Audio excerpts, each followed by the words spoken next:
Hey everyone, in this video I'll show you how to publish your Lovable app on Play Store. First, open your browser and go to lovable.dev and log in with your account. Once you're inside, select the project you want to publish, then click on Publish and copy the URL. Next, open median.co in your browser, sign up and log in. On the dashboard, click New App.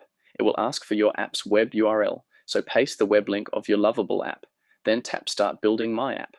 Median will start generating a native Android build for your app. Make sure you click Android Phone at the top. After that, download the APK or AIBB file.